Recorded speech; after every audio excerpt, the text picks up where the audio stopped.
Bonjour, je suis Loïc du blog commentdevenirindépendant.fr. Au cours de cette vidéo, je vais vous présenter une grande partie des supports de communication en ligne qui vont vous permettre de déployer votre activité sur Internet. Afin de suivre l'intégralité de cette vidéo, dans de bonnes conditions, je tiens à préciser qu'elle devrait durer environ 1 heure. Vous pouvez mettre en pause à tout moment pour aller vous désaltérer si besoin ou autre. Je me présente rapidement, j'ai créé le blog Comment devenir indépendant afin d'aider les personnes qui le souhaitent à trouver des réponses pour devenir indépendantes et surtout améliorer leur communication d'entrepreneurs et ainsi trouver plus facilement des clients. Je suis aussi infographiste et web designer indépendant. Je m'occupe principalement de créer l'identité et la communication visuelle, web et multimédia pour des indépendants et des entreprises de toute taille. Commençons tout de suite par le sommaire de cette vidéo. Nous allons voir les supports de communication qui servent à déployer son activité sur Internet. On va commencer par une petite introduction, pourquoi utiliser Internet pour déployer son activité. Puis on va voir le site vitrine dynamique, le blog, utiliser les réseaux sociaux connus, le forum, le site e-commerce, le site web mobile, votre hébergement sur Internet, les partenariats sur Internet, les concurrents sur Internet, le référencement payant, le référencement naturel, l'emailing, vendre sur Internet, la conclusion et votre cadeau à la fin de cette vidéo. Commençons tout de suite par pourquoi utiliser Internet pour déployer son activité. Alors, c'est un moyen accessible de faire connaître son entreprise aux yeux du monde. C'est plus de 61% des Français et 1,5 milliard de personnes dans le monde connectées à Internet depuis 2011. L'INSEE annonce en janvier 2008 que 54% des entreprises en France ont un site et une page Internet. C'est un marché encore à conquérir. Internet est accessible par de plus en plus de supports, ordinateurs, téléphones mobiles, tablettes tactiles, équipements domotiques, téléviseurs, consoles de jeux, etc.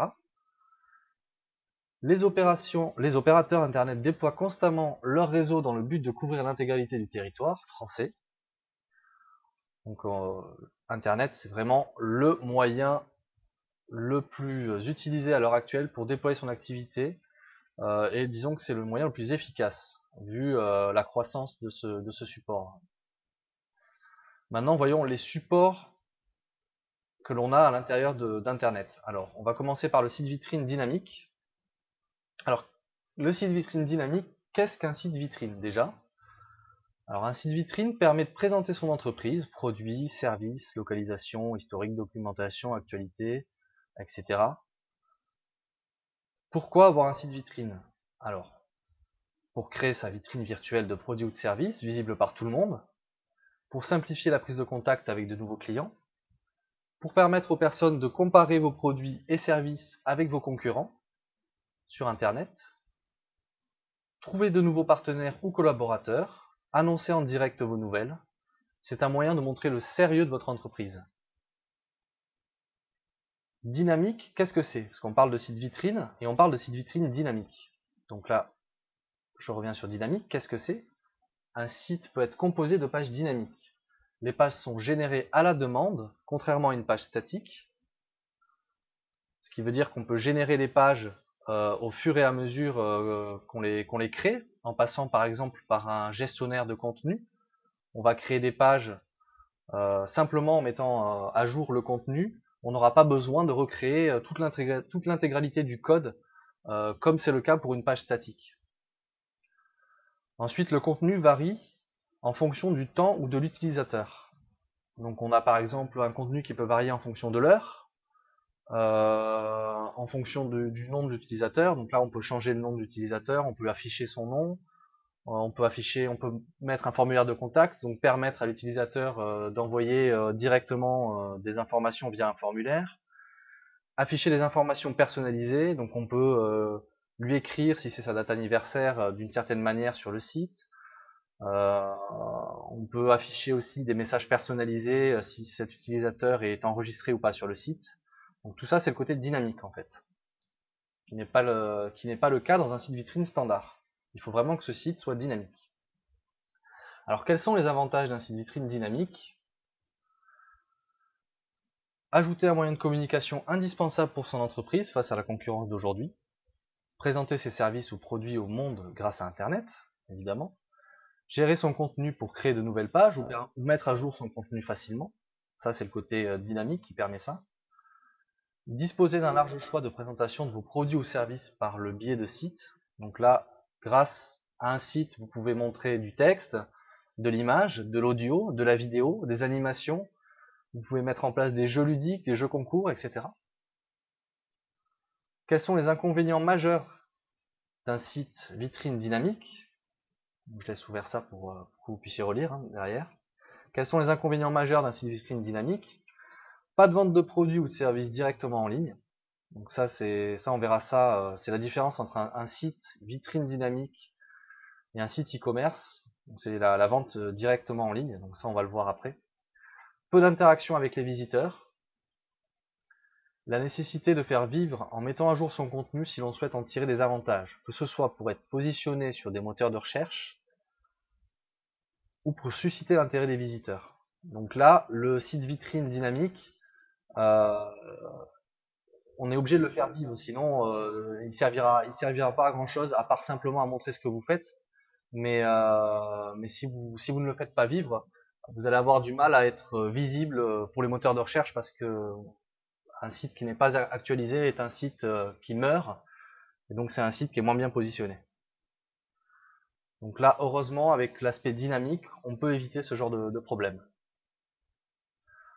En conclusion, le site vitrine dynamique est une bonne manière de rendre visible son entreprise à l'échelle française et internationale. Cela permet notamment d'y présenter son entreprise, ses produits et ses services.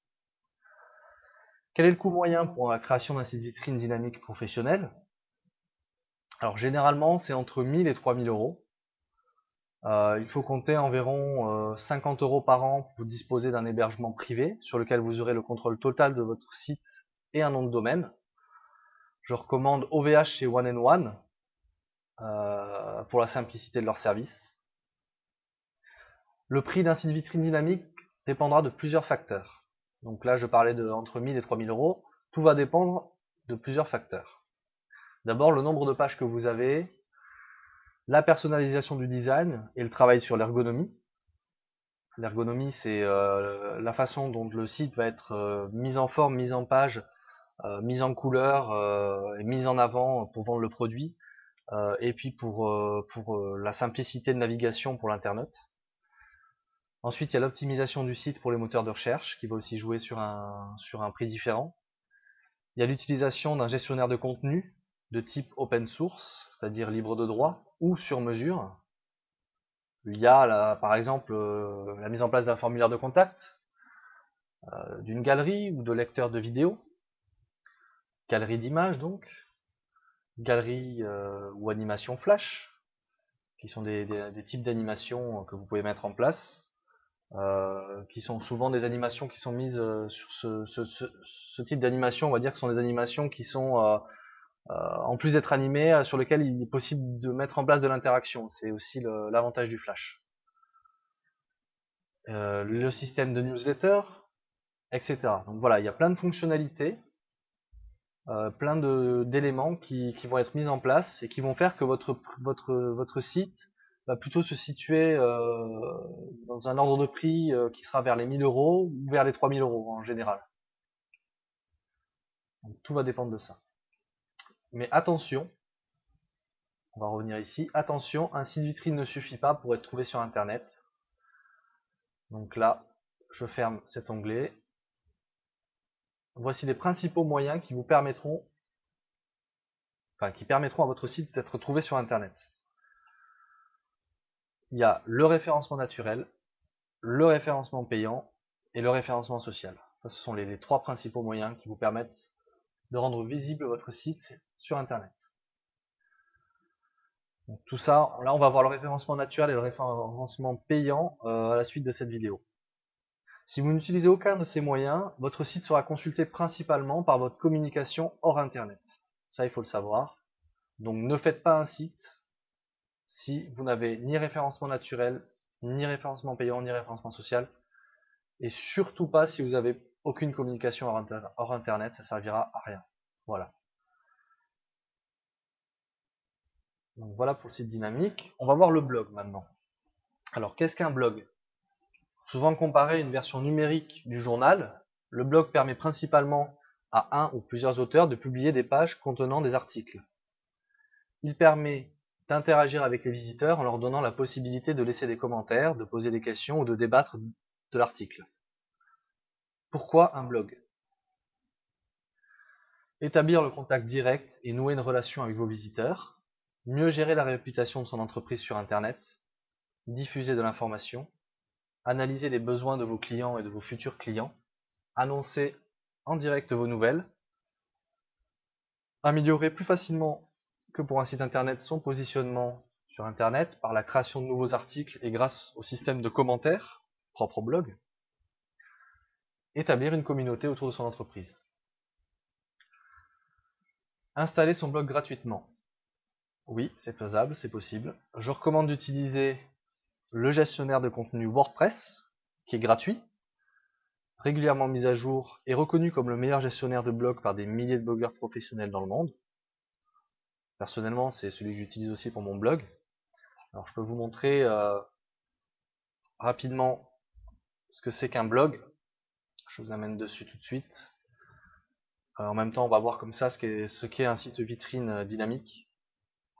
Donc, par exemple, là, on est sur mon blog. Donc, je suis sur la partie blog de mon site, en fait. C'est un site dynamique créé entièrement avec un gestionnaire de contenu qui est le même gestionnaire de contenu que je me sers pour faire mon blog. Donc, c'est WordPress, en fait. Donc là, à partir de là, on a un blog sur lequel on peut diffuser des informations, des news, etc. Le propre du blog, c'est que pour chaque article qu'on publie, on laisse la possibilité aux personnes de laisser leurs commentaires en bas.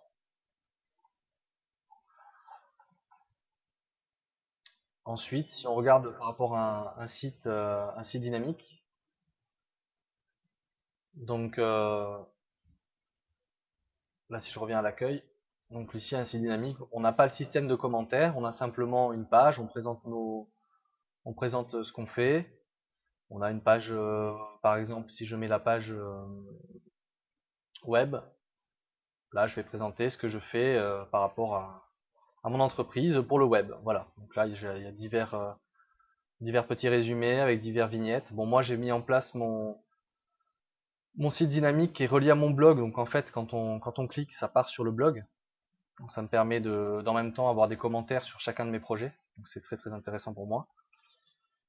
Et puis voilà, sinon après on peut mettre en place des pages statiques, hein, comme la plupart des entreprises. Donc ça c'est vraiment le classique. On va dire le site vitrine, c'est le site classique pour les entreprises qui permet de montrer rapidement son entreprise.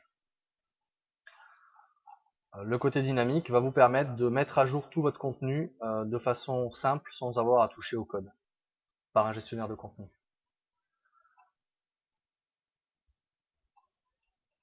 Donc, on revient sur le blog, installer son blog gratuitement. Donc moi, je vous recommande d'utiliser le gestionnaire de contenu WordPress qui est gratuit, régulièrement mis à jour et reconnu comme le meilleur gestionnaire de blog par des milliers de blogueurs dans le monde. Alors, installer WordPress sur votre hébergement avec votre nom de domaine en quelques minutes, c'est possible. Donc pour ça, si vous voulez que je vous montre comment faire ou que je vous renvoie vers des vidéos qui ont été faites à ce sujet, il n'y a aucun souci. Vous me demandez ça dans les commentaires et je vous montrerai comment installer WordPress en quelques minutes. Bon, pour cela, il vous faudra évidemment un hébergement. Donc ça, on va en parler plus tard dans votre hébergement sur Internet. Il faut savoir que des milliers de thèmes de blogs gratuits pour commencer sans budget autre que votre hébergement. Avec WordPress, c'est possible. Il y en a beaucoup. Il y a une grosse communauté sur WordPress qui permet de télécharger gratuitement des thèmes de blog gratuits et donc d'avoir en place directement un graphisme sur son blog. Donc un blog opérationnel dès le départ. Bon, après les blogs gratuits, les thèmes gratuits sont pas forcément ceux de meilleure qualité, mais pour se lancer au départ quand on n'a pas de budget, c'est déjà mieux que rien en fait. Après, il existe des milliers de thèmes payants de grande qualité disponibles sur Internet aussi. Et puis vous avez toujours la possibilité de demander à un web designer de faire votre thème sur mesure, à l'image de votre entreprise. Alors l'alternative pour créer son blog d'entreprise gratuitement et facilement, que je recommande, c'est Dotclear. J'en recommande pas d'autres. À partir du moment où vous mettez en place un blog, Je vais en reparler dans l'hébergement, mais il vous faut absolument mettre en place un blog sur votre hébergement, donc sur un hébergement privé, avec votre nom de domaine. Et je vous expliquerai ça dans votre hébergement. Je vous expliquerai pourquoi dans votre hébergement. Donc ensuite, les avantages du blog. Une interaction avec les commentaires. Donc il y a une interaction qui se crée avec les commentaires donc pour l'utilisateur, pour établir un dialogue avec vos visiteurs. La communication rapide et simple avec l'internaute et les clients grâce à un gestionnaire de contenu qui s'utilise comme un simple éditeur de texte. Donc ça, vous communiquez, vous mettez en place une page, vous mettez à jour vos pages, vous mettez à jour vos commentaires très simplement comme un éditeur de texte. La gestion plus localisée de votre réputation sur Internet, puisqu'en fait vous allez pouvoir discuter de votre entreprise, recevoir les commentaires sur ce blog. Donc en fait tout ce qui va se dire va être mis en avant sur votre blog, donc qui sera forcément mieux positionné que si vous aviez simplement un site vitrine au niveau de ce qu'on raconte sur vous sur Internet. L'augmentation naturelle du positionnement de vos pages d'articles sur les moteurs de recherche, en priorité sur Google, à chaque nouvel article ou commentaire. Le large choix de diffusion d'informations, texte, images, audio, vidéo, animation. Avec WordPress, vous disposez de milliers de thèmes graphiques gratuits et de fonctionnalités sous forme de plugins gratuits et simples à mettre en place. Ça, c'est une grande force de WordPress et de sa communauté. Et il est aussi possible de monétiser, c'est-à-dire gagner de l'argent avec un blog. Mais ce n'est pas l'objet de cette vidéo. L'inconvénient majeur du blog. Alors l'inconvénient majeur, c'est qu'il faut prévoir du temps pour écrire vos articles et faire vivre votre blog, sinon cela ne sert à rien. En conclusion, le blog est une bonne façon de maîtriser la communication et l'image de votre entreprise sur Internet, mais aussi d'offrir une relation plus directe avec vos visiteurs comparativement à un site vitrine. Alors quel est le coût moyen de la création d'un blog professionnel? Alors généralement, ça peut varier entre 400 et 2000 euros, ce qui ne comprend pas forcément des pages autres que celles qui composent un blog standard, les pages d'articles, les pages d'archives, les pages de recherche, les pages de catégories et les pages de mots-clés. Si on reprend par exemple mon site ici, donc on part sur un moteur de blog qui est WordPress. Donc là on a un blog avec toutes les pages que je viens de vous citer, mais on a à côté toutes les autres pages d'un site internet vitrine plus classique. Donc du coup, voilà, la création de ces pages, ben, ça a un coût et c'est pas compris forcément dans le prix de départ. Donc c'est pour ça que ça varie généralement entre 400 et 2000 euros. Alors, il faut compter toujours, comme pour un site vitrine, environ 50 euros par an pour disposer d'un hébergement privé sur lequel vous aurez le contrôle total de votre blog et un nom de domaine. Donc, je recommande toujours OVH et One&One pour la simplicité de leur service. Le prix d'un blog dépendra, tout comme le site vitrine, de plusieurs facteurs: nombre de pages, personnalisation du design, travail sur l'ergonomie, optimisation du blog pour les moteurs de recherche, utilisation d'un gestionnaire de contenu open source ou sur mesure, formulaire de contact, galerie d'images, animation flash, système de newsletter, etc. On peut mettre en place toutes ces fonctionnalités dans un blog aussi. Voilà pour le blog. On va maintenant passer. Donc là, évidemment, hein, pour chaque élément, chaque support de communication sur Internet, n'hésitez pas à la fin de cette vidéo à me donner vos commentaires, à me poser vos questions. On passe à utiliser les réseaux sociaux connus. Qu'est-ce qu'un réseau social? Un réseau social est une application Internet qui permet de communiquer avec ses connaissances, rencontrer de nouvelles personnes ou des professionnels. On commence par l'introduction. Les réseaux sociaux sont une source supplémentaire de clients, de partenaires et de collaborateurs. Là, on se place toujours en position d'entrepreneur, que ce soit indépendant ou créateur d'entreprise, de toute façon. Des millions de personnes utilisent les réseaux sociaux pour communiquer chaque jour. En 2011, Facebook, c'est 500 millions d'utilisateurs dans le monde. Twitter, c'est 300 millions.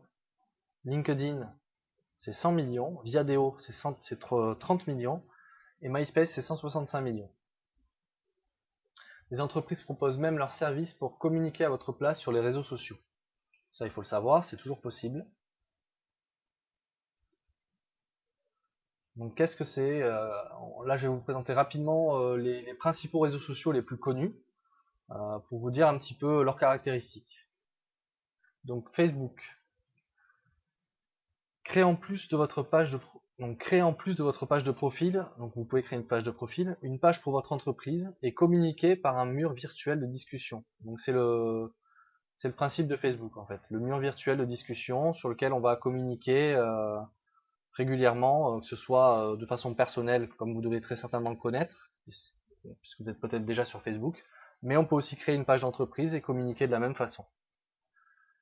Facebook, c'est un peu la place publique du monde entier en fait.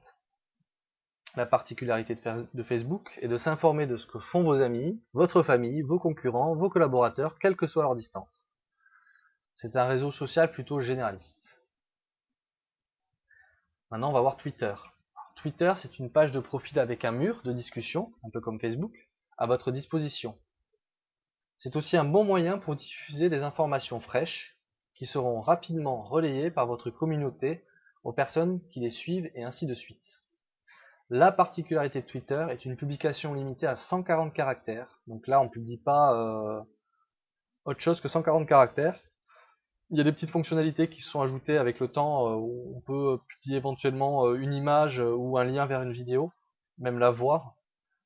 Mais le principe de base de Twitter, en fait, c'est un petit peu calqué sur le format SMS de l'époque, quand c'est sorti. C'est simplement 140 caractères hein, qu'on envoie. En fait, l'objectif, le but de ces 140 caractères, c'est pas simplement pour une entreprise, hein, c'est pas simplement de publier des phrases très courtes, c'est surtout de ramener vers des liens externes, donc de poser des liens externes pour ensuite faire des liens et des retours vers des sites qui ont des intérêts pour votre entreprise ou qui ont des sujets intéressants qui vous intéressent en fait. Vous apprendrez vite à synthétiser vos publications et à utiliser les liens vers d'autres sites ou sources d'informations sur Twitter. C'est un réseau social plutôt porté sur les centres d'intérêt. Donc. Maintenant, nous allons voir LinkedIn. LinkedIn, c'est d'abord une page pour créer votre profil façon CV et un échange de messages, et échanger des messages. C'est un moyen très intéressant de créer des collaborations et de trouver des partenaires ou investisseurs. C'est aussi un bon moyen d'être au courant des nouveautés et de l'évolution des personnes au niveau professionnel. Il y a une faute d'ailleurs là. Hop. Voilà. La particularité de LinkedIn est votre page présentée comme un CV et de s'informer sur ce que fait votre réseau professionnel. C'est un réseau social porté sur le milieu professionnel uniquement. Si on regarde Viadeo, c'est la même chose. C'est un réseau social qui présente le même type de service que LinkedIn. Donc c'est vraiment le même genre de service pour les professionnels en fait. C'est un petit peu une page professionnelle et surtout un réseau professionnel. Donc c'est très intéressant dans le cadre de création d'entreprise. Ensuite, on a MySpace. Alors MySpace, c'est d'abord une page pour créer son profil façon artiste et échanger des messages. C'est un moyen très intéressant de créer des collaborations et de trouver des partenaires ou investisseurs dans le milieu artistique. La particularité de MySpace est de regrouper une communauté artistique et notamment dans le milieu musical. C'est donc un réseau social porté sur les artistes. Les avantages des réseaux sociaux. Alors pour voir ça, on va fermer le reste. Les avantages des réseaux sociaux, gratuité, accessibilité et un grand nombre d'utilisateurs. C'est surtout ça l'avantage. Partager des expériences et des informations, s'exprimer personnellement ou au nom de son entreprise, faire vivre vos réseaux sociaux a un impact sur le référencement naturel de votre site, blog ou forum, etc. Donc il faut savoir que maintenant, si vous êtes relié aux réseaux sociaux, ça aura de toute façon un impact positif sur votre site internet, sur votre blog ou autre. Les moteurs de recherche et surtout en fait Google peuvent maintenant détecter ça et donc favoriser le positionnement de votre site grâce à ça. Ça permet aussi de trouver de nouveaux clients, des partenaires et des collaborateurs et étendre son entreprise pour aller au contact plus direct des personnes. Oui, parce que par exemple, si vous avez un simple site vitrine, il n'y a pas de contact. vous n'avez aucun contact avec vos clients, sauf si ces clients-là, ou même ces visiteurs qui ne sont pas encore des clients, décident de vous contacter. Alors que par les réseaux sociaux, vous allez pouvoir peut-être rentrer en contact de façon plus douce et plus familière et moins intrusive. Donc c'est vraiment très intéressant aussi. Les inconvénients des réseaux sociaux, cela prend énormément de temps. Le temps consacré n'apporte pas forcément les retours attendus, sauf si vous apprenez à bien communiquer sur les réseaux sociaux. Donc une formation aux techniques du marketing social, qu'on appelle aussi le SMO, Social Media Optimization, sera peut-être à envisager pour avoir un retour concret avec les réseaux sociaux. En conclusion, les réseaux sociaux sont un plus pour communiquer pour votre entreprise indépendante, de façon gratuite. Ils nécessitent cependant une prise en main pour en tirer leurs avantages. Ils nécessitent aussi beaucoup de temps si vous voulez en utiliser plusieurs. Je recommande dans le cadre de votre entreprise indépendante d'utiliser ceux qui vous semblent les plus porteurs et aussi ceux qui vous semblent les plus simples à utiliser. Je recommande aussi de les utiliser dans un cadre professionnel, dans un second temps, car ils ne représentent pas une priorité. Dans un second temps, de les utiliser donc dans un second temps, car ils ne représentent pas une priorité en termes de communication en ligne. C'est-à-dire qu'on ne va pas commencer une communication en ligne par du référencement social, par la création de pages Facebook, pages Twitter, etc. C'est pas par là qu'on va commencer. On va plutôt commencer justement par la création d'un site, par la création d'un site e-commerce, par la création d'un site mobile en fonction vraiment après du secteur d'activité qu'on a. Le référencement va surtout servir à venir renforcer notre position sur Internet et notre image sur Internet. Donc astuce, vous pouvez aussi interagir avec les réseaux sociaux directement depuis votre site, blog, forum, sans y être inscrit. Alors ça c'est super important, c'est que même si vous n'êtes pas inscrit sur les réseaux sociaux, ça ne vous empêche pas d'être présent sur les réseaux sociaux. On va reprendre mon exemple de site, on va reprendre mon site par exemple. Là, voilà, alors moi je suis inscrit, donc j'ai mis des vignettes qui me permettent aux gens de venir sur chacun des réseaux sur lesquels je suis. Mais aussi, si on va sur cet article, donc si je rentre sur la page de l'article,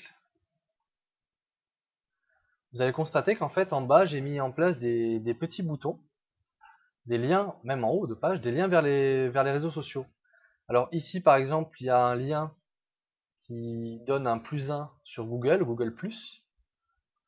Ici il y a un autre lien sur lequel les personnes peuvent liker, peuvent cliquer sur j'aime, donc dire qu'elles aiment ma page. On retrouve aussi en bas de l'article les mêmes liens en fait. Donc là en fait elles vont publier l'article, elles vont pouvoir le publier sur leurs réseaux sociaux. Donc là en fait, sans que je sois inscrit sur les réseaux sociaux, je peux aller publier sur Facebook, sur Twitter, sur LinkedIn, etc., sur d'autres réseaux, mon article. Les personnes peuvent le publier, donc si l'article leur plaît, ils peuvent le partager en fait, tout simplement. Ils vont le partager sur leurs réseaux sociaux. Donc pour vous, il n'y a aucune obligation d'y être inscrit. Donc avant même de commencer à se créer une page Facebook, etc., moi je pense que la priorité, c'est simplement de mettre des liens pour des partages de votre contenu sur les réseaux sociaux. Comme ça, ça va faire du partage, du bruit sur les réseaux sociaux, du buzz comme on dit. Et vous n'allez pas avoir besoin de passer du temps sur les réseaux sociaux.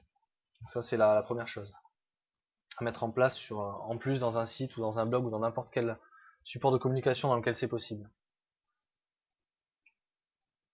Voilà pour les réseaux sociaux connus. Parce qu'après, il y en a bien d'autres qu'on peut utiliser, mais bon, là, l'objectif, c'est quand même de faire connaître son entreprise, même si c'est une petite entreprise indépendante. Donc pour ça, on va utiliser d'abord des réseaux sociaux sur lesquels il y a du monde. Ensuite, on a le forum. Alors le forum, qu'est-ce qu'un forum? Un forum est un espace de discussion public. Alors il peut être aussi privé, il faut le savoir. On peut très bien faire un forum privé, mais un forum privé n'aura pas d'utilité, sauf si c'est pour mettre en place par exemple un service pour vos clients, un service de questions-réponses, un forum en fait pour vos clients. Les discussions ils sont archivées, ce qui permet une communication indirecte par message interposé. Le forum est un terme d'origine latine désignant une place de la ville dédiée à la discussion et au commerce. Donc c'est le même principe qu'un forum par son terme d'origine, mais sur Internet en fait. C'est une place de discussion et d'échange et de commerce. Pourquoi un forum? Pour créer une véritable communauté pour vos visiteurs et ou vos clients, pour créer un espace d'échange sur des centres d'intérêt et des passions, ou des passions, et des passions aussi, pour faire interagir vos visiteurs et ou vos clients entre eux, pour mettre en place un service après-vente à moindre coût et accessible facilement. Donc là, on peut très bien utiliser un forum comme un service après-vente, plutôt que de créer ce qu'on appelle des FAQ, c'est-à-dire une foire aux questions, une page de foire aux questions, qui est la première étape pour un petit peu aider ses clients ou ses visiteurs. La deuxième étape, quand on commence vraiment à avoir beaucoup de questions et de réponses et d'aide à fournir à ses clients et à ses visiteurs, on met en place un forum en fait. C'est vraiment quelque chose de très intéressant à ce niveau-là. Alors, installer son forum gratuitement, c'est aussi possible. Pour cela, je recommande d'utiliser PHP-BB, qui est gratuit et qui est reconnu comme le standard pour créer et gérer un forum. Installation sur votre hébergement simplifié sur l'hébergeur OVH et One&One que je recommande. C'est-à-dire que si vous installez un forum en passant par ces deux hébergeurs, les autres, par contre, j'ai pas regardé, mais j'en avais regardé deux autres hébergeurs qui ne le faisaient pas. Je sais que ces leaders de l'hébergement, OVH et One&One, permettent une installation de forum en quelques clics simplement sur votre hébergement. Donc c'est possible de le faire assez simplement. Ensuite, un petit peu comme WordPress, des milliers de thèmes de forums PHPBB gratuits sont disponibles sur Internet pour commencer sans budget. Il y a aussi 2 milliers de thèmes payants pour des forums PHPBB de grande qualité disponibles sur Internet et la possibilité de demander toujours à un web designer de faire votre thème sur mesure. Alors je ne recommande pas d'autres alternatives pour un forum gratuit, c'est-à-dire un forum libre de droit open source comme ça, comme PHPBB. Seule autre alternative que je recommande, c'est de faire un forum sur mesure après. Voilà, PHPBB c'est vraiment, à mon sens, le leader du forum gratuit comme ça, open source. Les avantages du forum. Un forum est accessible, il va directement à l'essentiel en fonction des sujets ou des thèmes de discussion. Communiquez facilement avec vos visiteurs et ou vos clients. Les visiteurs et ou les clients peuvent avoir les réponses aux questions déjà posées si vous le souhaitez, ce qui s'avère très utile pour un suivi des clients. La capacité de permettre aux visiteurs et aux clients de discuter entre eux et de créer des sujets, de répondre eux-mêmes aux questions en jouant simplement vous-même le rôle de modérateur, par exemple. Retrouvez souvent des personnes intéressées par les mêmes sujets sur un forum. Donc ça, c'est clair qu'on ne va pas sur un forum sans un objectif précis. On retrouve souvent sur des forums des personnes qui sont intéressées par des sujets bien précis. Donc à vous de mettre en place des sujets précis sur votre forum pour qu'une communauté se mette en place sur ces sujets-là. Les inconvénients du forum. Il faut prévoir du temps pour lire les messages, pour les modérer, y répondre aux personnes. Un forum ne vous permet pas de mettre en place des pages de sites vitrines sans connaissance technique. C'est-à-dire qu'un forum tel que si vous installez PHPBB par exemple, si vous l'installez tel quel, il n'y aura pas de mise en place de site comme un site vitrine avec des possibilités de vidéos, d'images, textes, son, audio, etc. Pas de façon directe. Donc il faudra avoir quand même des connaissances techniques pour le faire. En conclusion, le forum est un bon moyen de créer une communauté autour de son entreprise et de discuter de sujets ciblés avec sa communauté. C'est aussi un bon moyen de mettre en place petit à petit les réponses aux questions fréquentes des visiteurs ou des clients. Le forum permet donc de mieux connaître ce que souhaitent ses visiteurs et ses clients. Néanmoins, il sera indispensable de vérifier la légalité de chaque discussion par le biais d'une modération. C'est donc un travail conséquent. Passons maintenant au site e-commerce. Qu'est-ce qu'un site e-commerce? Un site e-commerce est un site internet qui permet la vente de produits et de services directement sur internet. Il permet notamment d'exposer et de vendre ses produits ou services d'une façon plus large qu'un magasin réel. Pourquoi un site e-commerce? Pour vendre ses produits directement par Internet, et les rendre visibles par tout le monde, évidemment. Proposer un catalogue de produits rapidement consultable, pour automatiser les processus de vente, pour diminuer le stockage au minimum, voire pour vendre des produits virtuels sans stock. Donc pour plus d'informations, on verra l'étape vendre sur Internet à la suite de cette vidéo qui se trouve juste avant la conclusion. Donc là on parlera de comment vendre sur Internet et qu'est-ce qu'on peut vendre sur Internet. Pour avoir une boutique ouverte 24 heures sur 24 et pour annoncer en direct vos nouveaux produits. Alors, quels sont les avantages d'un site e-commerce? C'est une boutique virtuelle pour vendre produits et services directement sur Internet, surtout des produits, on peut aussi vendre des services. Vendre des produits avec ou sans stock, donc c'est ce qu'on appelle des produits virtuels pour les produits sans stock. On en parlera donc dans vendre sur Internet aussi. Augmenter votre potentiel client par rapport à votre structure réelle. Dans certains cas, vous n'aurez pas de magasin réel, mais il est important de se diversifier pour prendre plus de parts de marché. Donc attention, c'est pas parce qu'on n'a pas de magasin réel, c'est pas parce qu'on a un site en fait e-commerce que ça nous dispense d'avoir un magasin réel et inversement. C'est deux choses qui permettent de se diversifier, d'être complémentaires et de toute façon de rapporter d'autres styles de clientèle et d'autres clients. Proposer des produits ou services exclusifs, différents ou complémentaires d'un magasin réel. Donc ça, c'est vrai que c'est un avantage. C'est-à-dire que si dans un autre magasin, par exemple, vous vendez des chaussures, peut-être que sur votre site, vous allez vendre d'abord des chaussures aussi, mais vous allez peut-être pouvoir proposer un autre produit, un produit complémentaire que vous ne vendriez pas en boutique.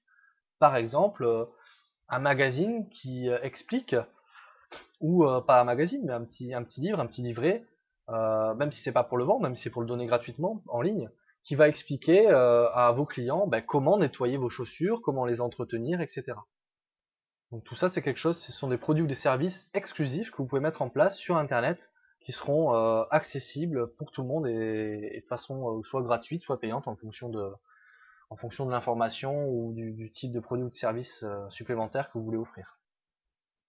Et aussi automatiser ses ventes. Évidemment, c'est aussi le grand avantage du site e-commerce, c'est qu'on peut automatiser ses ventes. On n'a plus besoin du vendeur, on n'a plus besoin du passage en caisse. Tout ça, c'est créé une bonne fois pour toutes et tout se fait de façon automatique. Il y a aussi même la possibilité avec un site e-commerce de créer un gestionnaire de stock pour gérer ses stocks réels en fonction de leur arrivage et tout ça. Donc il y a vraiment beaucoup de choses de possibles au niveau de l'automatisation de ses ventes sur un site e-commerce.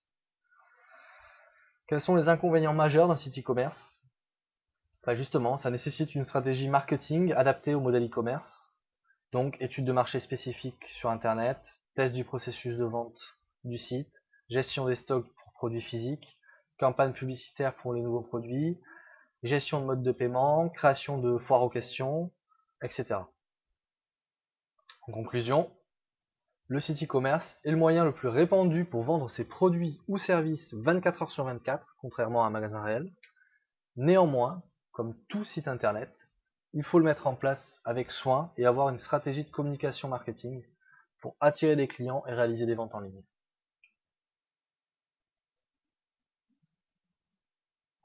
Maintenant, nous allons voir le site web mobile. Là, je vais fermer ça. Hop. Alors, le site web mobile. Alors, on parle de site web mobile. Mais qu'est-ce qu'un site web mobile? Alors, un site web mobile est un site conçu pour être consulté sur les téléphones mobiles et plus précisément sur les smartphones. Un smartphone est un téléphone mobile qui dispose aussi des fonctions d'un assistant numérique personnel. L'assistant numérique personnel dispose de fonctionnalités comme bureautique, dictaphone, courrier électronique, navigateur web, lecteur MP3, images, vidéo, calculatrice, base de données, jeux, etc. Donc voilà, ce sont toutes les nouveautés qu'on a depuis quelques années qui font la différence entre un simple téléphone mobile et un smartphone en fait. Un site web mobile est conçu pour être affiché et utilisable sur la taille des écrans des téléphones mobiles, des smartphones en l'occurrence. Il est aussi conçu pour être utilisé avec le pavé numérique ou tactile de ces mêmes téléphones mobiles. Alors pourquoi un site web mobile?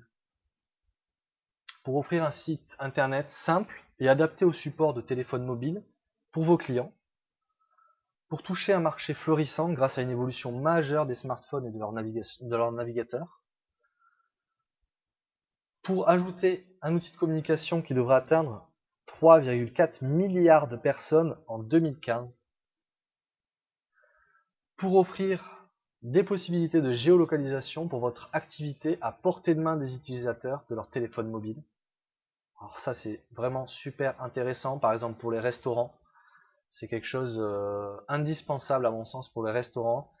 On part en voyage, on part découvrir une ville, on est en rendez-vous professionnel ou en rendez-vous commercial, etc.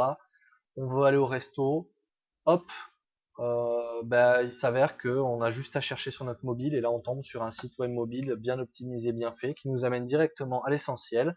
On voit la carte, on arrive, on voit la carte, donc le menu je veux dire, ensuite on arrive directement justement sur la carte là, qui va nous guider pour aller au restaurant et on va être guidé directement et on sera donc rendu au restaurant le plus proche et de façon très facile et très intuitive. Donc c'est vraiment un outil génial, le site web mobile, pour, tout ce qui est la géolocalisation en fait, donc de votre activité. Quelle différence entre un site web mobile et une application mobile? Alors ça c'est une question qui m'a été posée plusieurs fois. Donc un site web mobile, le site web mobile, c'est un site internet adapté à l'affichage sur la taille des écrans des téléphones mobiles. D'accord? Donc le site web mobile en fait c'est un site internet mais qui est adapté à l'affichage sur la taille des écrans des téléphones mobiles. C'est un site internet optimisé en termes de poids de ses fichiers. Forcément, pour qu'il s'affiche sur des connexions qui sont plus faibles pour la téléphonie mobile, on optimise tout. On optimise le texte, le poids des images, le poids de l'audio et le poids de la vidéo. C'est un site qui reste visible sur internet depuis un ordinateur ou tout autre support, mais il est optimisé pour les mobiles. Et oui, on peut consulter des sites mobiles depuis son ordinateur, on en trouve sur internet. Ce sont des sites qui finissent souvent par l'extension .mob en fait. Alors qu'est-ce que l'application mobile? L'application mobile c'est un programme, donc c'est pas un site internet, c'est un programme qui fonctionne de façon autonome sans l'obligation d'être relié à internet. Il faut une connexion internet pour le télécharger, enfin pour la télécharger, l'application, pardon, mais elle peut fonctionner sans internet. L'application mobile peut servir à d'autres usages sans avoir besoin d'internet, c'est-à-dire elle peut servir à simplifier l'accès à un service ou à un produit déjà téléchargé. Donc par exemple une base de données, en fait il va y avoir une base de données où vous allez télécharger par internet des produits, une liste de produits, un catalogue produit, et vous n'allez pas avoir besoin d'internet par la suite pour pouvoir consulter cette base produit. Elle peut aussi servir l'application peut servir à amuser, à divertir, avec les jeux, les lecteurs MP3 personnalisés, la galerie virtuelle. Améliorer les fonctionnalités de son téléphone, avec les fonctionnalités de bureautique, la base de données dont je parlais. Faire du buzz, donc faire du bruit autour d'un événement, un nouveau produit ou service, etc. Et bien d'autres choses créatives encore, puisque l'application mobile est vraiment une des choses qui est en pleine expansion, que ce soit sur les supports mobiles, mais aussi sur d'autres supports comme les tablettes.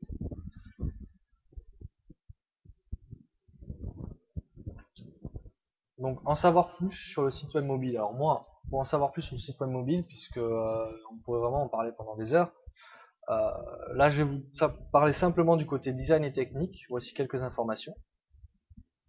Alors le site web mobile doit être simple, avec un accès à l'information en moins de 3 actions, enfin en 3 actions maximum, pardon, avec un graphisme qui identifie votre entreprise, évidemment, avec un contraste de couleurs non agressif. Donc là c'est simplement un bon sens couleur, hein, pour pas que l'information soit sombre, ne soit pas claire pour l'utilisateur. avec des fichiers légers à la bonne taille d'affichage, avec des titres courts et réfléchis qui tiennent sur une ligne. Donc là, on est plus sur un format d'écran, on est sur un format téléphone mobile, enfin sur une taille d'écran téléphone mobile. Donc il faut faire très attention au texte qu'on va y mettre. On ne peut pas lancer des pavés de texte, les gens vont pas lire. On ne peut pas faire des titres très très longs, les gens vont pas lire des titres énormes. Il faut tout penser à la taille du téléphone mobile. Donc ça c'est l'avantage d'un véritable site web mobile ou d'une véritable application mobile. Donc un site web mobile doit être avec des boutons qui appellent à l'action pour le téléphone, pour lancer un appel téléphonique, pour un email, pour une inscription dans des formulaires qui doivent être courts, etc. Il doit être relié à un système de géolocalisation, si votre activité peut en tirer des avantages, bien évidemment. Optimisé aussi pour les navigateurs mobiles, puisque c'est quand même le but, c'est qu'il s'affiche bien sur les mobiles, donc on l'optimise pour les navigateurs mobiles. C'est-à-dire que faut savoir qu'on n'a pas un site web mobile forcément qui est optimisé pour tous les mobiles. En fonction de votre navigateur, si vous passez par un navigateur qui est le navigateur fourni par iPhone, si vous passez par un navigateur qui est fourni par un téléphone mobile qui est chez Android ou autre, à chaque fois ça va être des façons de coder qu'il faut bien prendre en compte. Donc là c'est la personne qui s'occupe de faire le site mobile, l'intégrateur et le développeur qui vont faire en sorte que ça s'affiche bien sur tous les navigateurs en fait, ou sur la plupart des navigateurs. Un site web mobile ne doit pas être lourd à charger, rempli de pages bien plus grandes que l'écran du téléphone et rempli d'actions inutiles. Parce que le propre, même pour un site classique, mais surtout pour un téléphone, enfin pour un site web mobile, allez directement à l'essentiel et qu'à l'essentiel. N'allez pas perdre du temps, les gens sont pas là, ils vont pas sur leur téléphone pour perdre du temps, ils vont sur leur téléphone justement pour aller à l'essentiel et trouver l'information qui est liée. Alors aussi, il y a mon partenaire et client spécialisé dans la création de sites web mobiles. Donc si vous voulez faire un tour pour en savoir plus ou sur le site web mobile, je vous recommande d'aller sur le site de ITNCO, donc www.itnco.fr. Vous en apprendrez un petit peu plus sur les sites web mobiles, l'application mobile. En conclusion, le site web mobile est un moyen de communiquer de façon claire et rapide sur les mobiles, à la différence d'un site internet, à la différence des sites internet qui ne sont pas adaptés aux mobiles. Il permet notamment d'être couplé à l'utilisation du QR code 2D ou 3D. Donc ça, là, pour le QR code 2D ou 3D, vous irez voir sur le site itnco.fr, il y a quelques explications. Donc le QR code 2D ou 3D pour amener vers une page, c'est un code qui permet d'amener avec un système de scan depuis le mobile. On peut scanner ce code sur n'importe quel support, papier, carte de visite, affiche, etc. Et une fois qu'on scanne ce code, on arrive sur une page qui peut contenir une vidéo ou directement sur la vidéo elle-même, mais de toute façon elle sera contenue dans une page. On peut arriver sur une promotion, si vous voulez lancer une petite promotion, là c'est possible, c'est-à-dire que la personne va scanner par exemple votre carte de visite ou simplement une affiche que vous avez faite et il va tomber directement sur votre promotion sur internet. Voilà, donc en passant donc par votre site mobile aussi. C'est-à-dire qu'on peut aussi lui permettre, en scannant cette affiche, d'atterrir justement sur votre site mobile qui présente toute votre entreprise ou tous vos services et vos produits, etc. Il permet de prospecter efficacement sur les téléphones mobiles et de fidéliser autrement la clientèle. C'est vraiment un moyen de fidélisation et de prospection énorme parce que là, on n'est plus sur l'ordinateur qui n'est pas tout le temps dans la poche de l'utilisateur et du client. Là, vous êtes vraiment directement à portée de main de l'utilisateur, du visiteur, pour parler de votre entreprise, pour faire de la promotion ou pour donner de l'information, etc. Voilà pour le site web mobile. Donc allez voir sur itnco.fr si vous voulez un petit peu plus d'infos. Maintenant, on va revenir sur votre hébergement sur Internet. Alors, qu'est-ce qu'un hébergement? Alors, il sert à héberger les fichiers, les pages de votre site, blog, forum, etc. C'est un ordinateur dédié à ce service. Alors, un hébergement, c'est en fait, au départ, c'est une machine sur laquelle vous allez héberger votre site internet, votre blog, votre forum, etc. C'est une machine qui va être externalisée par des hébergeurs, justement, ou des personnes qui font la location ou la location de serveurs. Vos fichiers ont ensuite une adresse unique qui leur est dédiée et qui est rattachée à un nom de domaine. Vos fichiers deviennent alors accessibles, notamment par le réseau Internet. Introduction. Avoir un hébergement rattaché à un ou plusieurs noms de domaine sert donc à disposer votre contenu sur Internet pour qu'il soit accessible au public ou même au privé, puisque vous pouvez rendre accessible chacune de vos pages. Privé, pardon, chacune de vos pages. Vous devenez dès lors responsable des fichiers que vous mettez à disposition sur votre hébergement. Choisir son hébergement. Alors, un hébergement payant est souhaitable afin d'avoir le contrôle total de votre site, blog, forum, etc. et de disposer des droits de propriété de votre contenu. Prendre un hébergement avec base de données.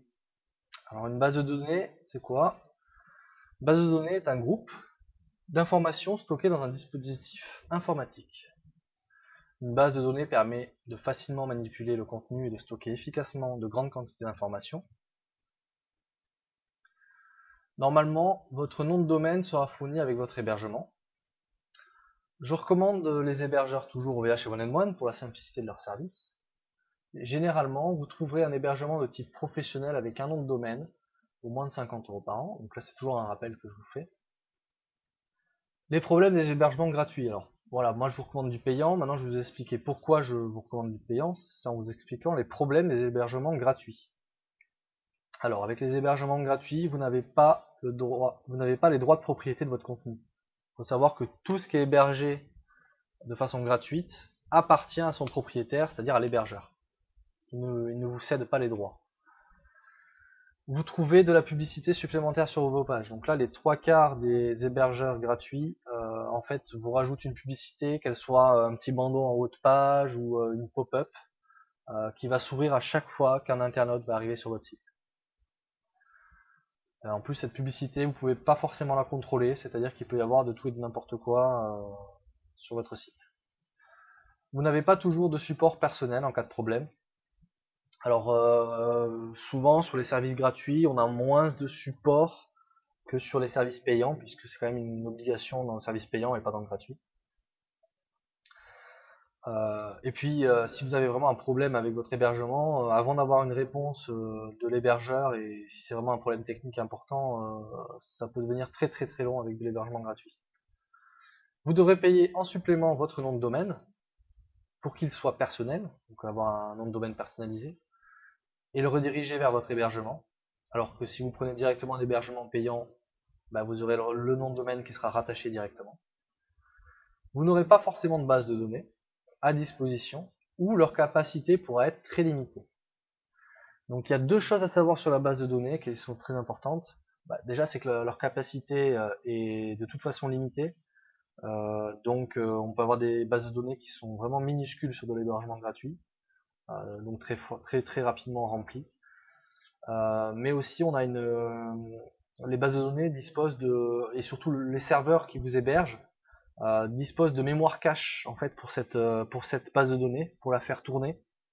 Et sur l'hébergement gratuit, la mémoire cache est très faible, donc votre base de données va, dès qu'elle va commencer à être pleine, ou dès qu'il va y avoir beaucoup de visiteurs, ça va commencer à ramer, ça va être impossible.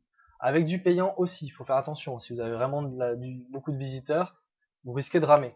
Mais avec du payant, vous pourrez changer d'offre simplement en passant à l'offre supérieure pour augmenter la capacité de votre base et sa capacité à recevoir des visiteurs en même temps. Votre adresse email comportera le nom de l'hébergeur. Oui, donc ça arrive souvent, c'est-à-dire que l'adresse email elle comporte le nom de l'hébergeur sur lequel vous êtes.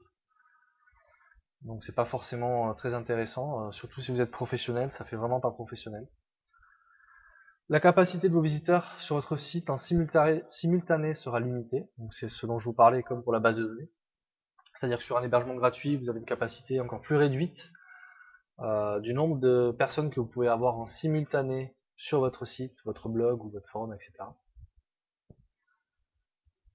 Ensuite, on va voir que transférer simplement les fichiers qui composent votre site, blog, forum, etc. sur votre hébergement, c'est possible avec un logiciel FTP gratuit.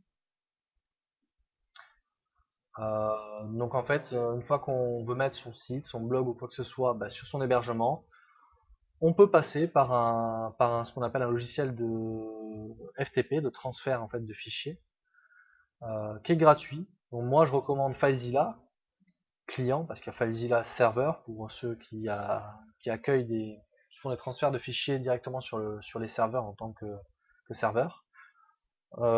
C'est assez facile d'utilisation aussi. Si vous me posez des questions dessus ou si vous avez des soucis, je peux vous montrer comment on s'en sert. C'est un glisser-déposer. Je peux vous faire un petit exemple ici. On prend FileZilla. Voilà, on prend FileZilla. D'un côté de la fenêtre, ici j'ai mon ordinateur, tout ce qui est en local. Donc par exemple, si je vais sur mon blog F4 Design, voilà, F4 Design, ça c'est pas le blog, blog F4 Design, hop, j'arrive dans le dossier F4 Design, et ensuite je me connecte. Donc là, ce sont les identifiants que votre hébergeur vous donnera. Je me connecte à mon site F4 Design, donc avec les identifiants qu'il faut. Donc là, j'ai tout mon hébergement à droite, mon local à gauche, mon hébergement à droite, et j'ai plus qu'à glisser-déposer les fichiers de mon site directement dans les bons dossiers comme il faut. Donc c'est en fait relativement simple de mettre en place son site une fois qu'on a le site de créer. Hein. C'est juste du glisser-déposer pour le mettre sur l'hébergement. En conclusion, pour héberger votre site, votre blog, votre forum, votre site web mobile, etc. et en avoir toutes les clés ainsi que les avantages, préférez un hébergement payant. Demandez conseil à un professionnel du web si besoin est, pour le mettre en place et ainsi en tirer les avantages. Beaucoup de supports d'aide sont disponibles sur les sites des hébergeurs web. Consultez ces aides ou demandez directement à l'hébergeur. Voyons maintenant les partenariats sur Internet. Qu'est-ce qu'un partenariat sur Internet? Cela peut être un simple échange de liens entre votre site et d'autres sites de votre secteur. Cela peut être un simple échange de liens entre votre site et le site d'un véritable partenaire, c'est-à-dire un partenaire physique. Cela peut être l'échange de la création d'une page ou d'un article dédié au partenaire. Cela peut être l'échange de promotions envoyées sur vos listes d'emails respectives. Cela peut être aussi la promotion des produits ou services de votre partenaire pour proposer un atout supplémentaire dans votre offre en échange de commissions sur les ventes, etc. Voyons l'introduction. Le partenariat sur Internet est un excellent moyen de favoriser sa visibilité, d'améliorer ses offres ou d'offrir de nouvelles perspectives à ses clients. Il permet aussi notamment d'augmenter ses ventes et de partager des expériences avec d'autres professionnels. Tout comme le partenariat hors ligne, les partenariats sur Internet sont une source de développement de votre activité. Comment trouver des partenaires sur Internet? Alors, vérifiez tout d'abord que votre projet est suffisamment avancé pour demander un partenariat. Pour ça, il faut avoir un cahier des charges, faire une étude de marché, tester et analyser son produit ou service, avoir au moins un prototype, et définir un plan marketing ou un plan de communication pour votre projet. Ensuite, définir les clients et l'audience du partenaire pour qu'ils correspondent à votre cible, avec une simple recherche sur le moteur de recherche comme Google, ou par l'outil Google Keyword Tool proposé par Google, en cherchant des mots-clés qui vous correspondent. En fait, je vais vous montrer l'outil Google Keyword Tool. Vous tapez Keyword Tool sur Google, ou Google Keyword Tool. Vous allez tomber sur le premier, générateur de mots-clés AdWords Google.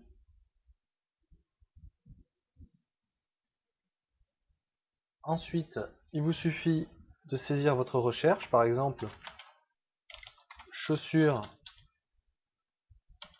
grande taille.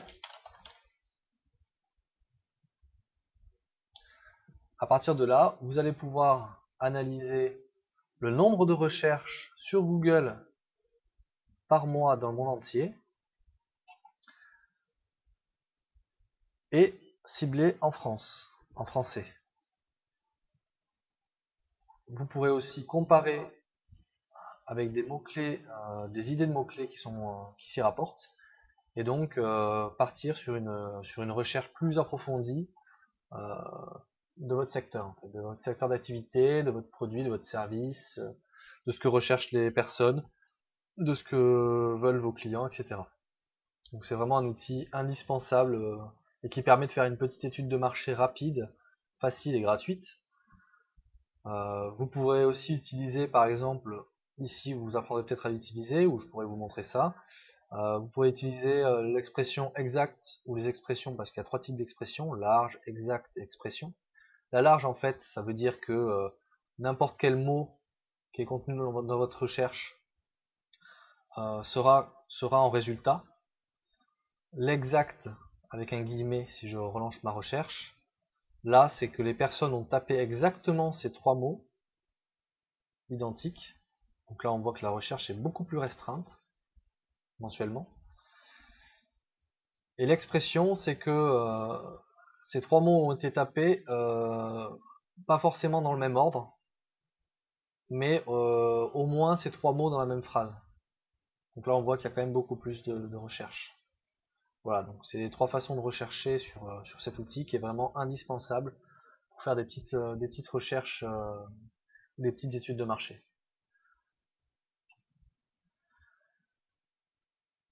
Ensuite, on peut identifier les acteurs pour trouver des partenaires. Donc, comment trouver des partenaires? On identifie des acteurs les plus susceptibles de répondre à votre demande. Donc, pour les identifier, on regarde leur activité, on sélectionne selon ces critères d'importance, selon nos valeurs, on les sélectionne selon nos valeurs et leurs valeurs, la familiarité, la façon de communiquer, la qualité de leurs produits ou de services, etc. Identifier le bon interlocuteur pour votre demande de partenariat, c'est important d'identifier la bonne personne. Se renseigner sur son interlocuteur, donc là par Google, Facebook et d'autres réseaux sociaux. Étudier les produits ou services du partenaire pour voir comment les vôtres pourront l'aider à se développer, ça peut être une solution. Établir au moins un premier contact sans demander de partenariat pour montrer votre intérêt envers le partenaire. Vous pouvez aussi commencer par un dialogue constructif sur un sujet en commun.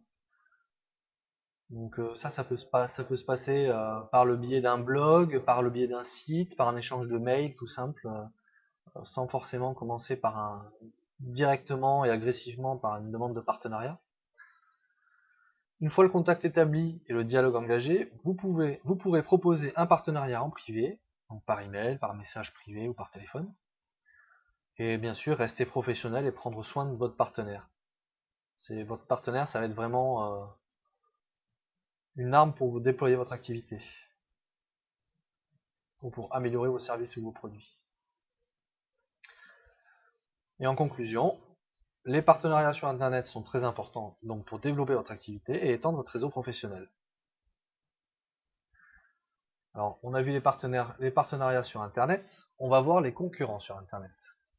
Les concurrents sur Internet, identifier vos concurrents, savoir qui sont vos concurrents pour étudier votre marché et vous placer, savoir ce que font vos concurrents. Alors pour ça, vous pouvez aller voir sur leur site, leur blog, leur forum, etc. Vous pouvez aller voir leur boutique réelle, s'ils en ont une. Étudier leur façon de faire pour mieux les connaître et pouvoir les concurrencer. Tester leurs produits ou services. Utiliser par exemple Google Alert pour faire de la veille sur vos concurrents et savoir ce qu'ils ont dit de vous. Vous pouvez aussi voir ce qu'ils disent de vous. Google Alert, je vous conseille d'aller faire un tour. C'est un petit outil qui permet, par des mots-clés, de savoir ce qui se dit sur Internet et de recevoir par email à chaque fois la suite de mots-clés ou les mots-clés que vous avez définis par Google Alert. Directement, vous les recevez sur votre boîte mail. Vous savez comme ça qu'on parle de vous ou qu'on parle de vos concurrents et sur quel produit, etc. Quel service. C'est vraiment un outil très intéressant. Ensuite, connaître rapidement l'aspect technique des sites de vos concurrents. Donc ça peut être aussi intéressant. pour savoir où est-ce qu'ils en sont au niveau technique. Pour ça, vous avez un outil, par exemple WooRank, pour avoir un aperçu de l'optimisation des sites de vos concurrents. C'est vraiment un outil très intéressant qui vous permet de voir si leur site est optimisé pour le référencement, savoir s'ils utilisent un blog, savoir s'ils utilisent des commentaires, des news. Il y a vraiment plein de choses qu'on peut voir avec WooRank, savoir comment ils sont placés, etc. C'est vraiment très intéressant. Utilisez aussi Google Keyword Tool, que je vous ai montré, pour voir comment sont placées les pages de vos concurrents sur ce moteur, donc en fonction justement des mots-clés. Vous pouvez toujours utiliser ce moteur-là, ce programme-là, cette adresse, Google Keyword Tool. Ce que peuvent vous apporter vos concurrents. Alors, vous avez peut-être un produit ou un service complémentaire qu'ils ne proposent pas. Un partenariat est possible? Oui, c'est possible. Ils peuvent vous apporter un produit ou service complémentaire pour augmenter vos ventes. Donc ça, il faut savoir que c'est aussi l'avantage, hein. Peut-être que grâce à eux, vous allez pouvoir proposer un autre produit, un autre service, un complément, de l'information, quelque chose vraiment qui peut être très utile pour booster un petit peu votre entreprise. Donc leur notoriété aussi, bien sûr, peut vous servir. Donc leur notoriété, pour ça, vous pouvez participer à leur blog, à leur forum, à leurs réseaux sociaux, car vous avez la même cible, donc c'est très important. Ne faites pas votre pub directement, mais montrez votre savoir-faire en répondant aux questions, en aidant leurs visiteurs ou leurs clients.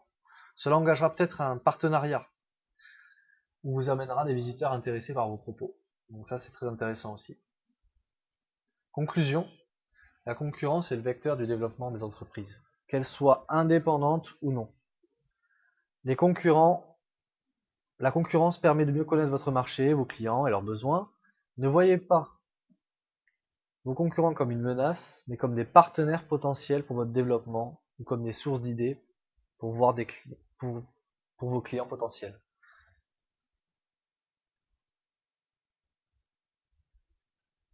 Maintenant, voyons le référencement payant. Alors, le référencement, qu'est-ce que c'est? Qu'est-ce que c'est que le référencement payant? Le référencement payant consiste à acheter des espaces publicitaires en passant par des annonceurs sur Internet.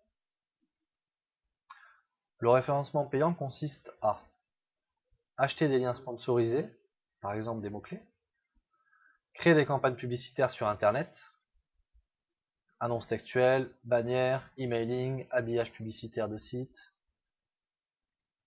payer pour recevoir des visiteurs, pardon, ou mieux des visiteurs qualifiés. Créer des pages d'atterrissage qui servent à amener les visiteurs directement à l'information et à l'action recherchée. Analyser les actions des visiteurs.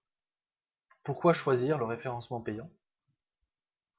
Pour s'assurer un flux quantifiable de visiteurs qualifiés, pour lancer rapidement un nouveau produit ou service, pour augmenter rapidement sa visibilité et sa notoriété, pour analyser rapidement le comportement des internautes. Faire du référencement payant avec un petit budget vous-même, c'est possible, mais comment? Alors vous pouvez utiliser la régie publicitaire Google AdWords. Moi j'avais essayé ça il y a longtemps, je l'ai fait plusieurs fois et ensuite je l'ai utilisé pour mes propres clients. Donc s'inscrire gratuitement à Google AdWords. Il faut savoir que Google offre régulièrement par email aux propriétaires d'un site internet des coupons de 50 à 75 € pour découvrir et tester Google AdWords. Il suffit de vous inscrire et d'attendre de recevoir votre coupon, donc profitez-en. Consultez les aides Google avant de créer votre première campagne publicitaire, très important. Ne vous lancez pas dans une campagne sans avoir quelques bases, quelques notions. N'allez pas dépenser de l'argent sans avoir un peu quelques notions. N'oubliez surtout pas de définir la priorité d'activité de votre campagne et d'en calculer son coût avant de le lancer. Confier son référencement payant à des professionnels pour étudier des mots-clés de façon pertinente et concurrentielle, obtenir un retour sur investissement, le processus peut être complexe, maîtriser les techniques de création de pages d'atterrissage pour en tirer tous les bénéfices, analyser et tester à votre place. Voilà, donc après voilà, le professionnel il va savoir faire toutes ces choses-là et d'autres, et vous allez donc gagner beaucoup de temps. Conclusion, Le référencement payant peut être très utile pour booster le lancement d'un produit ou d'un service. Attention toutefois aux connaissances techniques et analyses préalables pour obtenir de bons résultats. Les non-initiés peuvent vite se retrouver dans un véritable gouffre monétaire. Prenez donc vos précautions. Je recommande de faire appel à un professionnel si vous voulez utiliser ce procédé pour la première fois, ou bien de faire votre test avec le coupon offert par Google. Il existe aussi d'autres régies publicitaires que Google AdWords, mais Google offre un service et un support très complet. Le référencement naturel. Alors, qu'est-ce que le référencement naturel?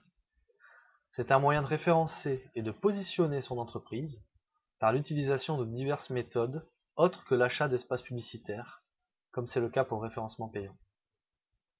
Introduction.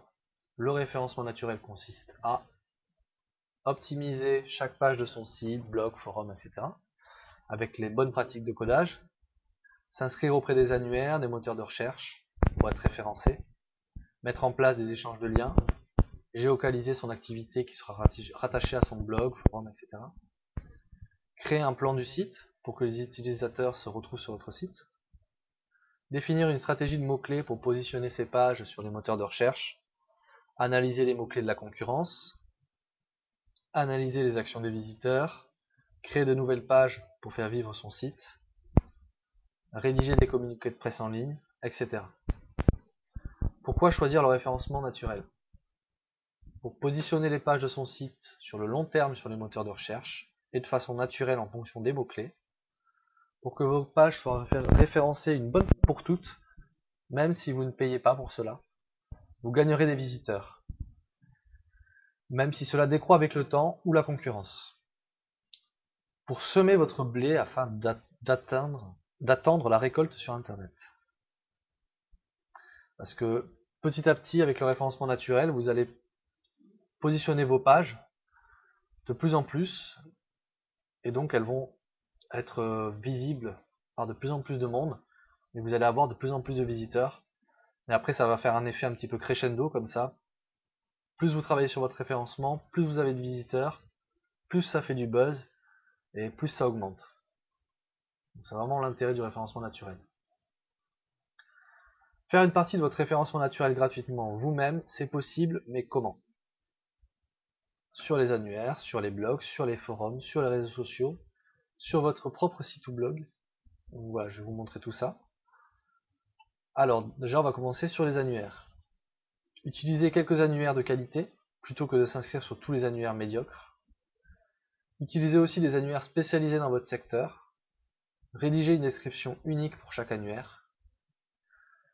Cela prend environ 5 à 10 minutes pour réaliser une fiche sur un annuaire. Et ne pas oublier vos mots-clés. Donc pensez toujours, quand vous rédigez quelque chose sur Internet qui se rapporte à votre site, que vous avez des mots-clés sur votre site. Et ces mots-clés, ce seront les mots-clés que vous utilisez tout le temps pour votre stratégie de communication, pour que votre site soit mieux positionné. Sur les blogs, lire les articles dans leur intégralité avant d'y répondre, c'est mieux. Répondre de façon pertinente et constructive. Alors sur les blogs, voici des exemples non pertinents et non constructifs. Évitez par exemple les « c'est super ta vidéo, merci » ou les « n'importe quoi, ce que tu racontes, c'est nul ». Et les exemples pertinents et constructifs, ça sera plutôt favoriser une argumentation. Donc c'est super ta vidéo, j'ai trouvé que la partie comment bien communiquer sur les blogs donne des conseils permettant de bien argumenter mes commentaires. Et je commence à avoir de plus en plus de visiteurs sur mon site et mon blog, merci. Ou par exemple, je ne comprends pas ce que tu racontes, c'est trop technique je trouve. Peux-tu m'en dire plus sur la façon de communiquer sur les blogs? Car j'aimerais bien apporter plus de visiteurs sur mon site ou mon blog, merci. Voilà, là on a deux exemples typiques de ce qu'on retrouve souvent, des commentaires qui servent à rien, et d'autres commentaires qui vont répondre de façon pertinente à l'article du blog, et qui vont en plus vous permettre de placer vos mots-clés et d'avoir vraiment une conversation avec l'utilisateur du blog, avec le propriétaire. Et ensuite, toujours mettre le lien vers votre site ou blog dans le champ dédié à cela, à chaque commentaire. Cela évitera que votre commentaire parte dans les spams. Très important. Si vous mettez des liens vers des sites directement dans le commentaire, vous allez directement atterrir dans les spams.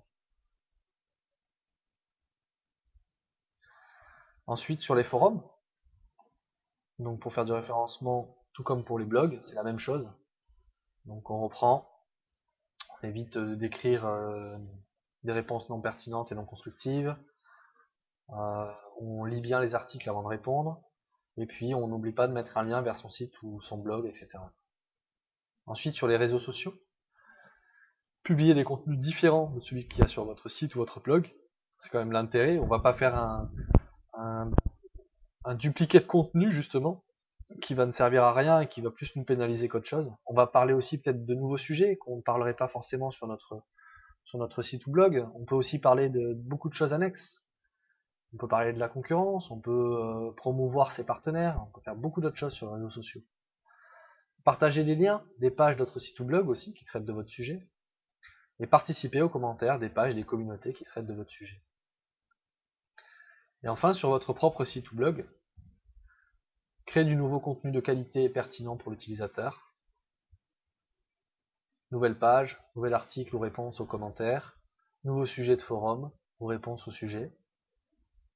Varier les éléments d'information, texte, images, audio, vidéo. Mettre en place des échanges de liens de qualité avec des personnes de votre secteur. Distinguer un simple échange de liens d'un échange de liens avec un véritable partenaire. Pour ça, vous pouvez créer une page lien, où il y aura tous les liens des annuaires, par exemple. Une page partenaire, où il y aura tous les liens de vos partenaires. Ensuite, exploiter la balise title pour un lien de texte. Donc ça, c'est un petit peu technique.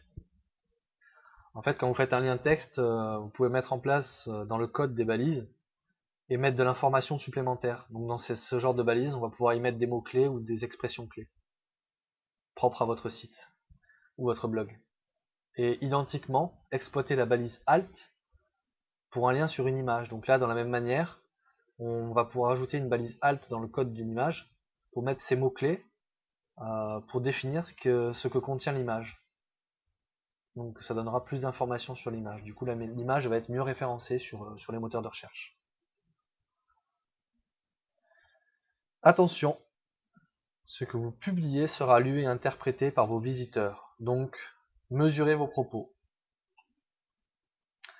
Si vous ne pensez pas être en mesure de faire cela, si vous ne pensez pas être en mesure de faire cela vous-même, ou d'en avoir le temps, contactez un professionnel, un community manager ou un référenceur web, pour faire cela à votre place ou de façon plus pertinente.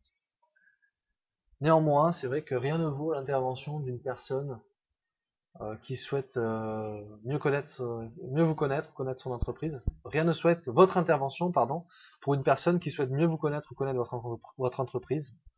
Cela favorise aussi le contact humain avec les personnes. Petite astuce, vous pouvez jouer la carte de l'interactivité, c'est-à-dire mettre en place des scénarios et actions à réaliser, permet de donner une dimension interactive et plus vivante de votre site ou blog. Dans un texte, par exemple, liez vos pages entre elles avec des liens naturels de votre contenu, ce que l'on appelle le maillage interne. Le maillage interne, je vais vous montrer un exemple sur mon blog ou mon site. Voilà, j'arrive sur ma page d'accueil et puis je commence à mettre en place un maillage interne. Donc en fait, j'ai mon texte et dans mon texte, j'ai des liens qui vont ramener vers des pages de mon site. Et ainsi de suite, dans les pages de mon site, j'aurai d'autres liens qui ramèneront vers d'autres pages. Tout ça va favoriser une bonne lecture du site, que ce soit pour l'utilisateur et pour les moteurs de recherche, notamment pour référencer plus rapidement vos pages. Ensuite, sur une image, placez un lien vers une autre page qui se rapporte au visuel ou qui lui donne plus d'informations. Ça peut être très intéressant. Dans un audio, placez les sources d'informations disponibles sur votre site et ou rappelez un lien mis à disposition à consulter. Dans une vidéo, même principe que pour l'audio, mais vous pouvez rajouter des indications texte ou une image pour donner plus d'impact et appeler à l'action de vos spectateurs. Donc voici quelques astuces que vous pouvez mettre facilement en place. Conclusion. Le référencement naturel est selon moi la meilleure manière de recevoir des visiteurs sur le long terme. Si vous n'avez pas envie de passer du temps sur votre référencement naturel, ou que vous n'obtenez pas de résultats satisfaisants, je vous recommande de contacter un professionnel pour cette étape. Voyons maintenant l'emailing.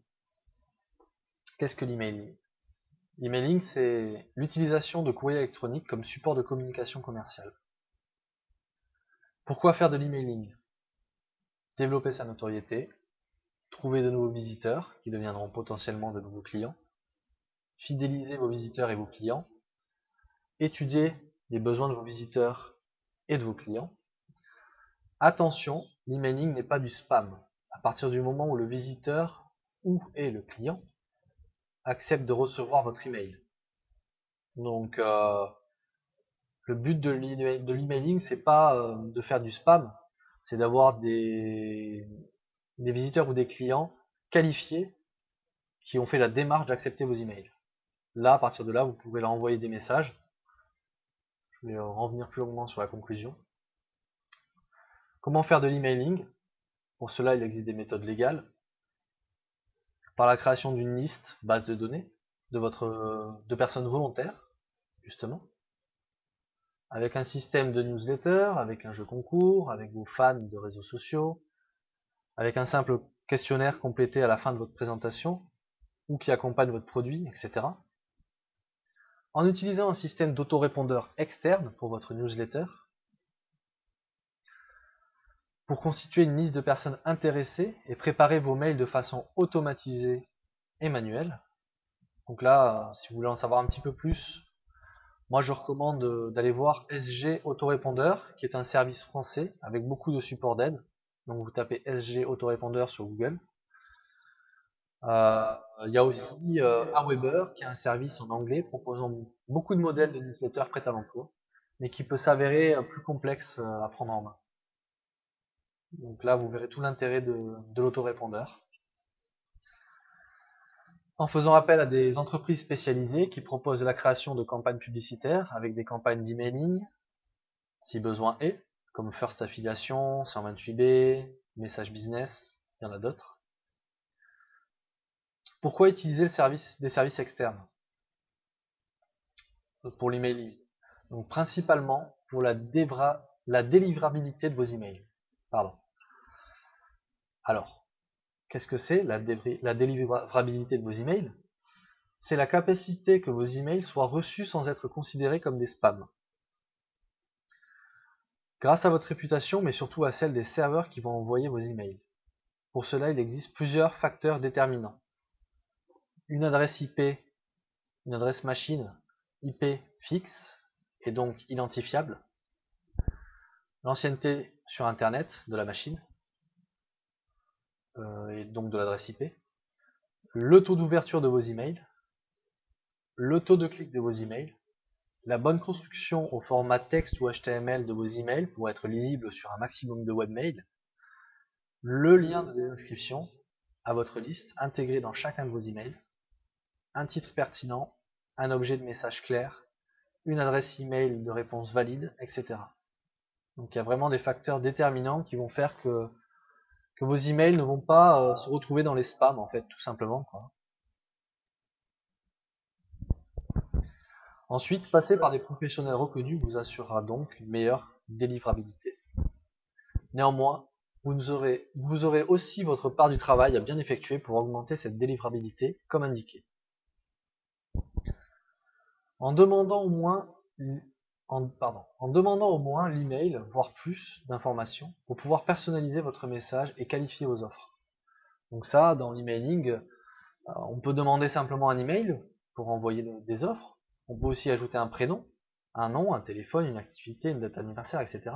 Et toutes ces informations, en fait, on va pouvoir les utiliser, que ce soit dans votre liste email, dans vos newsletters, pour envoyer un mail, par exemple, pour fêter un anniversaire. Ou alors pour rappeler un client qui est intéressé, qui vous suit depuis longtemps, qui a besoin de plus d'informations. Ou alors pour envoyer des mails ciblés en fonction de l'activité de votre lecteur. Donc voilà, c'est très important de pouvoir comme ça avoir plusieurs champs, pouvoir cibler vraiment tous les mails qu'on va envoyer. En demandant l'autorisation de recevoir vos offres promotionnelles. Donc en fait, voilà, ça c'est ce qu'on appelle l'opt-in. C'est souvent un petit bouton à cocher que vous voyez quand vous inscrivez sur des listes email ou quand vous inscrivez sur n'importe quel site. Et cela permet justement au propriétaire du site de vous envoyer sa newsletter et des pubs d'offres promotionnelles avec votre accord. Et en demandant l'autorisation de recevoir donc des offres promotionnelles des partenaires. En faisant des partenariats avec des personnes qui disposent déjà d'une liste email qualifiée. Si vous n'avez pas de liste email, ou si la vôtre est trop petite par exemple. Mais attention, l'emailing ne consiste pas à assommer la personne de pub. Préférez lui donner de l'information, des conseils, avant de lui proposer un produit ou un service. Sinon, vous risquez de perdre rapidement la confiance et la crédibilité de vos lecteurs. En conclusion, l'emailing est un moyen éprouvé sur Internet pour votre communication. L'emailing vient s'ajouter comme un atout, voire comme votre meilleur moyen de communication sur Internet, quels que soient les autres moyens que vous utilisez, sites, blogs, forums, réseaux sociaux, etc. Vous recevez des tonnes d'emails chaque mois, sachez identifier ceux qui vous plaisent pour vous en inspirer. Donc ça c'est une phrase qui pourrait être assez importante pour l'emailing. Sachez créer des emails que vous aimez recevoir. Voilà pour la partie emailing. On va voir maintenant la partie vendre sur Internet. Donc vendre sur Internet, introduction. Vendre sur Internet est une solution qui offre l'accès à un marché en progression de façon vertigineuse. En 2016, 10 milliards d'appareils sont connectés à Internet. Ordinateurs, smartphones, tablettes tactiles, téléviseurs, compteurs électriques, véhicules, etc. Il existe énormément de produits ou de services qu'il est possible de vendre sur Internet. Quoi vendre sur Internet? Les produits physiques, ce sont les produits les plus vendus à l'heure actuelle. Alimentation, mobilier, DVD, jeux vidéo, billets de transport, etc. Vous devez disposer au moins d'un site e-commerce pour les vendre directement. Ensuite, il y a les logiciels. Vous vous en servez quotidiennement pour faire fonctionner ou mettre à jour vos appareils. Système d'exploitation, les logiciels de retouche d'image, applications, plugins, logiciels GPS, etc.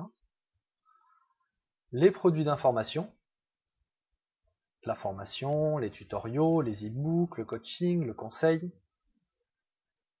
Les espaces publicitaires, les bannières publicitaires, les habillages publicitaires de sites internet, les vidéos publicitaires, les textes publicitaires, etc. Les sites à accès privé avec abonnement, sites avec des technologies uniques, sites avec des produits ou des services réservés, par exemple.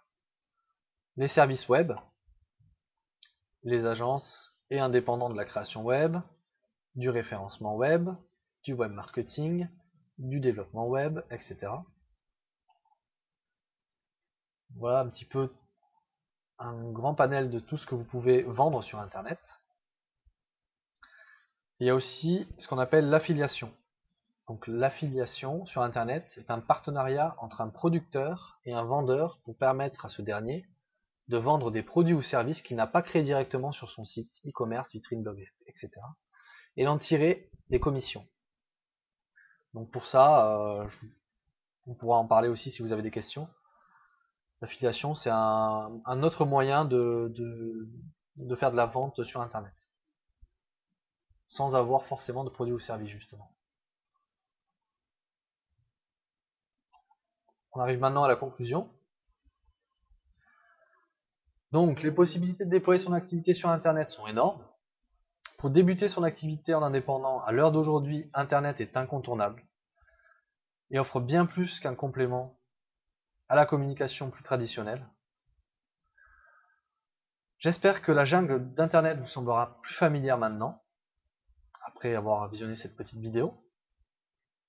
Je vous invite à poser vos questions et à partager vos remarques, et je vous remercie pour votre attention et votre lecture active de cette vidéo.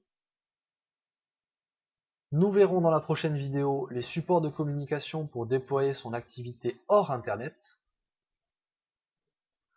Si vous avez déjà des questions à ce sujet, donc pour tout ce qui est communication hors Internet, support de communication hors Internet, n'hésitez pas à me les poser dans les commentaires de cette vidéo. On arrive maintenant à votre cadeau. Alors c'est un cadeau que je vous fais parce que vous êtes allé jusqu'au bout de la vidéo.